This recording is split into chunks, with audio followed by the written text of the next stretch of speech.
Hello and welcome back to Digging with Dallas. That's right, that's me. As promised, if you watched my parsnip video, I've now got them covered over. It's time to plant my potatoes. So yeah, we're going to dive right in. I'm going to show you exactly what I'm going to do, and they are going to go in that bed just there. So let's get this done. So here we are now at my new potato bed. These are the Maris Piper's potatoes. They are one of my favourite ones. They make really good homemade chips. I do a lion's share of the cooking here. My wife, she's actually a intensive care nurse, so I kind of take the role of the house husband. So I do a lot of the meal prepping and everything, but my wife, she's a fantastic cook as well, but I can hold my own in the kitchen, and she should admit that as well. So back to the potatoes. So as you can see, I've chitted my potatoes. They've now got the eyes on, so what we're going to do, we're going to plant them facing upwards like that. Oh, can't really see that one, can you? Like that. So we're going to put a few of them in here. I'm not going to go crazy in this bed. I'm probably going to put, what's that, 2, 3, 4, and probably do 4 more down this side. Again, go in the middle, 1. In fact, I'm just going to go 3 down this side. As you can see, I'm not pushing them down over far. The reason for this, why I'm not actually putting loads and loads of them in here, I'm going to cover them over. You can probably see the bed is quite deep. Again, this is 2 of the pallet collars deep. So I'm covering them over lightly at the moment. A bit more on that.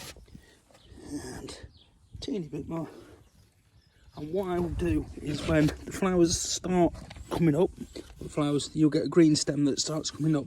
When that starts showing, I will add again another layer of compost on top of this, and then again when they start showing, again and again, until the soil is actually level with the top of the pallet collar here.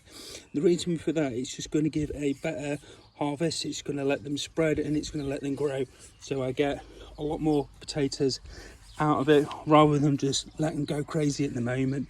By lifting it up and adding the soil onto them slowly, it's just going to give me a better crop. And for the next one, until I'm busy today, in here I think I'm going to grow some cabbages in here. Not 100% sure yet. It's either going to be cabbages or spring onions, or I may split it yet and do 50-50, do half of it as cabbages, half of it as spring onions yet. Like I say, I've not fully made my mind up, but yeah. So we have got my potatoes in, we've got my parsnips in. Oh, well, that's it. Well, we're thinking of a vlog a little bit back. Go back and have a look. It was on the Gardening on a Budget. The onions, as you can see, my red onions, they're doing really well at the moment. If anyone's wondering what these bits here are in it, it's actually eggshell. So my wife made a birthday cake for my daughter, and we had quite a lot of eggshells left, so I dried them out, put them in the oven just while it was cooling down, just to break that last bit off and break down easy, and I've crunched them in there. So that's what they are. It just adds a bit of extra calcium to the soil, and again, it's like a free fertiliser on there. So join me again on the next one when I'll be planting cabbages and spring onions. I'm on it at the moment. See you on the next one, folks. Remember, like and subscribe.